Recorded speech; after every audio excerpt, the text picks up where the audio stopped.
Good morning students, welcome once again. बच्चों, आज हम कक्षा 5 की हिंदी व्याकरण पुस्तक वनिशा का पाठ 14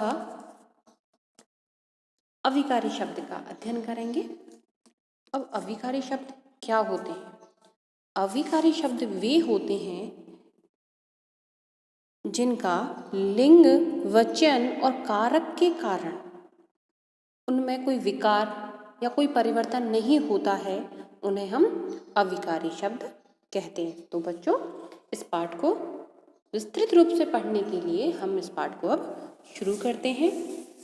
लिंग, वचन और कारक के कारण जिन शब्दों के रूप में कोई विकार या कोई परिवर्तन नहीं होता, उन्हें अविकारी शब्द कहते हैं। जैसे कछुआ धीरे धीरे चलता है, घोड़ा तेज दौड़ता है। ठीक है, ये शब्द एक साधारण वाक्य है। ये वाक्य कैसे हैं? साधारण है, इनमें कोई परिवर्तन नहीं हुआ है। अब पढ़ेंगे हम अविकारी शब्द के भेद कि अविकारी शब्दों को कितने भागों में बांटा गया है। तो अविकारी शब्द जो होते हैं वह 4 प्रकार के होते हैं। कौन कौन से होते हैं? क्रिया विशेषण, संबंध बोधक, समुच्चय बोधक और विस्मयादि बोधक। अब हम सबसे पहले पढ़ेंगे क्रिया विशेषण अविकारी शब्दों को। ठीक है, क्या होते हैं क्रिया विशेषण? क्रिया की विशेषता बताने वाले शब्द क्रिया विशेषण कहलाते हैं। विशेषण हमने पढ़ा था, उसमें हमने क्या पढ़ा? जो विशेषता, जिसकी विशेषता बताई जाती है उसको हम क्या कहते हैं? विशेषण कहते हैं। अब यहाँ कहा जा रहा है कि क्रिया की विशेषता, जो शब्द क्रिया की विशेषता बताते हैं उन्हें हम क्या कहते हैं? क्रिया विशेषण कहते हैं। जैसे दादाजी बाहर बैठे हैं। अब बैठे, कहाँ बैठे हैं? क्रिया कौन सी हो रही है इसमें? बैठने की। कहाँ बैठे हुए हैं वह? बाहर। तो बाहर शब्द जो है वो क्या हो गई? विशेषता हो गई उनकी। ठीक है, तो ये इसको हम क्या कहेंगे? बाहर कौन सा शब्द है? क्रिया विशेषण का शब्द है यह। रोगी धीरे धीरे खाता है। अब वो रोगी है, खा रहा है। क्रिया कौन सी हो रही है? खाने की हो रही है। अब कैसे खा रहा है उसको? वह धीरे धीरे खा रहा है। तो यहाँ पर क्रिया विशेषण शब्द कौन सा होगा? धीरे धीरे। ठीक है, क्रिया विशेषण के कुछ और उदाहरण हैं। जैसे कम, तेज, ध्यानपूर्वक, थोड़ा, शाम, सुबह, ऊपर, नीचे, जोर जोर से, धीरे धीरे आदि। ये क्या है? कुछ क्रिया विशेषण के उदाहरण हैं। अब है, फिर पढ़ेंगे हम क्रिया विशेषण के भेद। अभी हम पढ़ रहे थे अविकारी शब्दों का पहला भेद पढ़ा था हमने, क्रिया विशेषण। अब क्रिया विशेषण को भी वर्गीकृत किया गया है, उसको भी उसके भेदों में बांटा गया है। ठीक है, तो क्रिया विशेषण के भी 4 भेद होते हैं। कौन कौन से होते हैं? कालवाचक, स्थानवाचक, रीतिवाचक और परिमाणवाचक। ठीक है, तो सबसे पहले हम पढ़ेंगे कालवाचक क्रिया विशेषण को। जो क्रिया विशेषण शब्द क्रिया की काल संबंधी विशेषण का बोध कराएं, उन्हें कालवाचक क्रिया विशेषण कहते हैं। समझ में आया आपको? एक बार वापस से मैं इसको बोल रही हूँ। जो क्रिया विशेषण शब्द, क्रिया विशेषण तो आपको समझ में आया ही था कि जो क्रिया की विशेषता बताते हैं वह क्रिया विशेषण शब्द होते हैं। अब कालवाचक क्या होता है? जो क्रिया विशेषण शब्द क्रिया की, यानी कि जो क्रिया हो रही है उसके काल के संबंध में विशेषण का बोध कराते हैं, उनका टाइम को बता रहे हैं, उनके समय को बोध करा रहे हैं वहाँ पर वो, तो वो होगा कालवाचक क्रिया विशेषण। ठीक है, अब चित्रों के माध्यम से समझाने का प्रयास किया गया है इस पुस्तक में, और नीचे कुछ वाक्य भी लिखे हुए हैं। मेरे दादाजी प्रतिदिन घूमने जाते हैं। ठीक है, क्रिया कौन सी हो रही है इसमें? घूमने की हो रही है। अब कालवाचक प्रतिदिन, तो यहाँ समय का पता चल रहा है हमें, प्रतिदिन यानी कि रोजाना वह ये कार्य करते हैं, तो यहाँ पर कालवाचक क्रिया विशेषण होगा। अब सूर्य सुबह उगता है, क्रिया हो रही है उगने की, लेकिन सुबह उग रहा है, वह सुबह तो हमेशा ही होती है, प्रतिदिन होती है वो तो यहाँ पे क्या होगा? समय का बताए, काल जो सुबह है वो हमें एक टाइम का या एक समय का रूप बता रही है, तो यहाँ पर यह शब्द भी जो सुबह है वह कालवाचक क्रिया विशेषण का ही उदाहरण है। उपर्युक्त वाक्यों में प्रतिदिन और सुबह शब्द क्रिया होने के समय के विषय में बता रहे हैं, अतः ये कालवाचक क्रिया विशेषण है। समझ में आया आपको?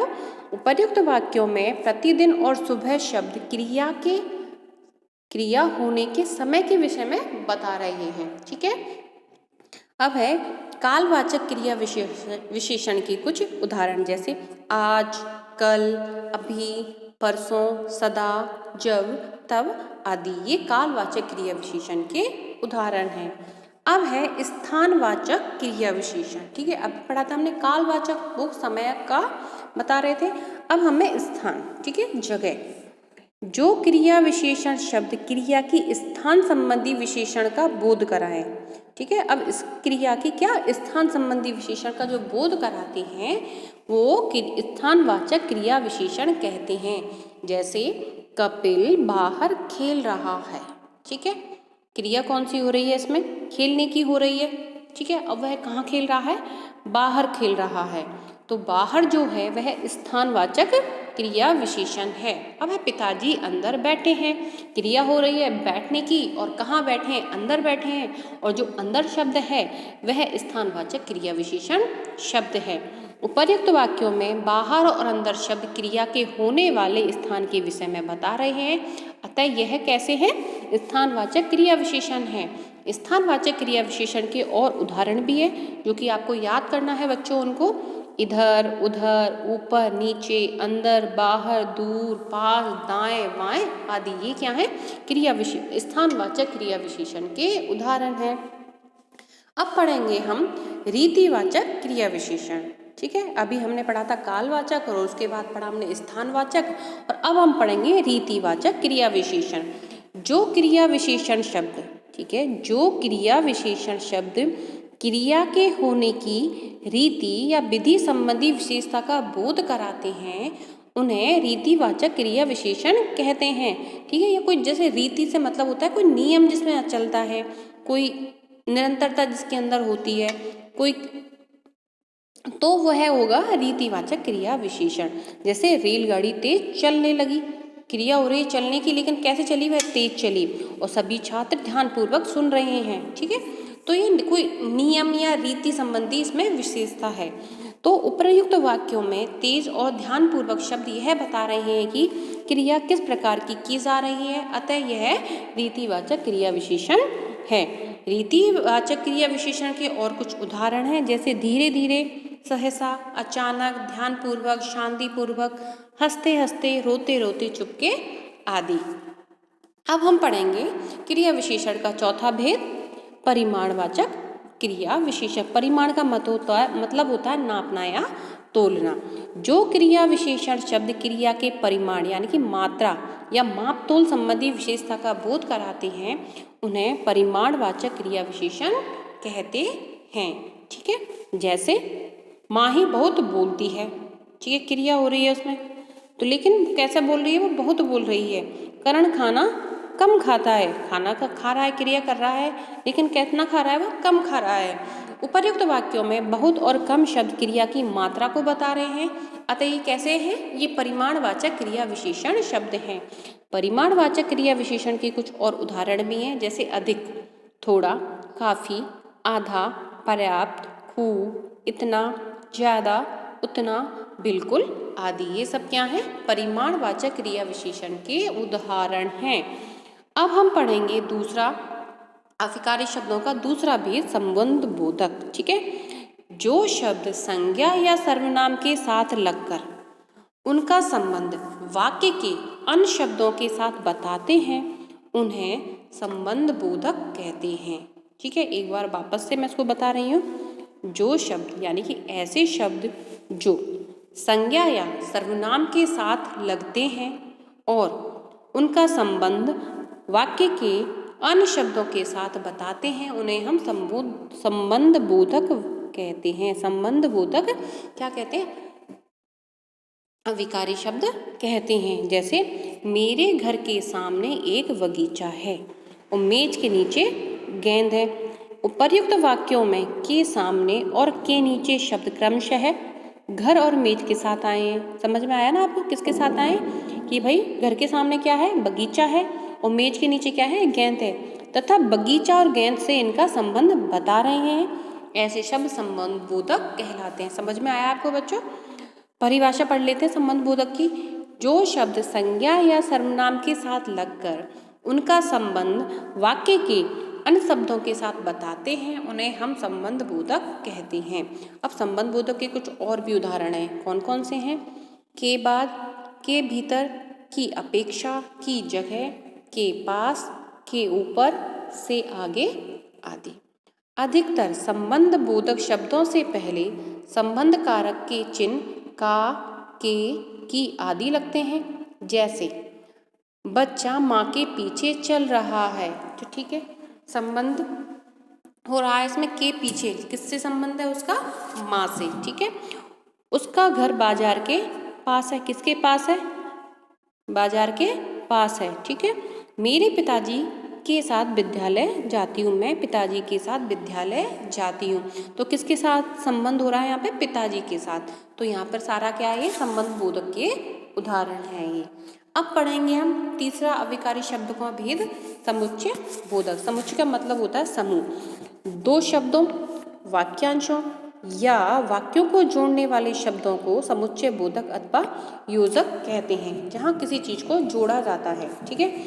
अरुण और वरुण चित्र बना रहे हैं। अब और जो शब्द है वह समुच्चय बोधक है, योजक है, वो योजक है। वो कैसे है?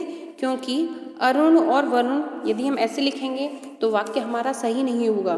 तो यहाँ पर और जो शब्द है वह योजक है।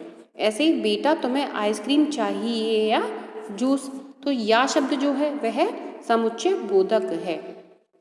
उपर्युक्त वाक्यों में और तथा य शब्द दो शब्दों या दो वाक्यों को जोड़ रहे हैं। ऐसे शब्द योजक या समुच्चय बोधक कहलाते हैं। योजक का अर्थ होता है जोड़ने वाला। समझ में आया आपको? योजक का क्या मतलब होता है? जोड़ने वाला। जो दो वाक्यों या दो शब्दों को जोड़े उसे हम समुच्चय बोधक या योजक कहते हैं। अब है समुच्चय बोधक के कुछ उदाहरण। पर, मगर, बल्कि, अन्यथा, तथापि, या, यद्यपि, अथवा, किंतु, परंतु, लेकिन, एवं, तथा और आदि समुच्चय बोधक शब्दों का प्रयोग इस प्रकार होता है। जैसे नाना जी और नानी जी आने वाले हैं, तो यहाँ पे समुच्चय बोधक चिन्ह जो क्या है वह क्या है? और। हम समय पर निकले थे मगर वर्षा के कारण देर हो गई, तो यहाँ जो योजक है वह क्या है? मगर। सरल अंकित के साथ शतरंज खेला लेकिन जीत ना सका। यहाँ पर दो वाक्यों को जोड़ा है। कौन से शब्द से? लेकिन से। अब हम पढ़ेंगे अविकारी शब्दों का चौथा भेद, विस्मयादि बोधक। जो शब्द हर्ष, शोक, आश्चर्य, प्रशंसा, डर, घृणा आदि मन के भावों को प्रकट करते हैं उन्हें हम क्या कहते हैं? विस्मयादि बोधक कहते हैं। जिनसे हमें पता चले कि खुशी है, शोक है, दुख है, डर है, घृणा है, तो वो शब्द क्या होते हैं? विस्मयादि बोधक कहते हैं उनको हम। जैसे वाह कितना सुंदर दृश्य है। अब जो वाह शब्द है वह कैसा हो गया? विस्मयादि बोधक हो गया। बाप रे कितना बड़ा सांड है। अब बाप रे शब्द जो है वह विस्मयादि बोधक है। उपर्युक्त वाक्यों में वह और बाप रे आश्चर्य का भाव प्रकट कर रहे हैं। ये कैसे हैं? ये विस्मयादि बोधक हैं। इन शब्दों के साथ विस्मयादि बोधक चिन्ह का प्रयोग किया जाता है। विस्मयादि बोधक के कुछ उदाहरण हैं। साबाश, वाह, अह, हाय, उफ, अरे, छी, बाप रे, काश, हे राम आदि। ये क्या है? विस्मयादि बोधक के उदाहरण हैं। विस्मयादि बोधक शब्दों का प्रयोग किस प्रकार होता है? अरे आप वापस आ जाओ। अब अरे के बाद जो आप देख रहे हो एक चिन्ह लगा हुआ है वह विस्मयादि बोधक चिन्ह कहते हैं उसको हम। जो अरे है वह क्या है? विस्मयादि बोधक शब्द है।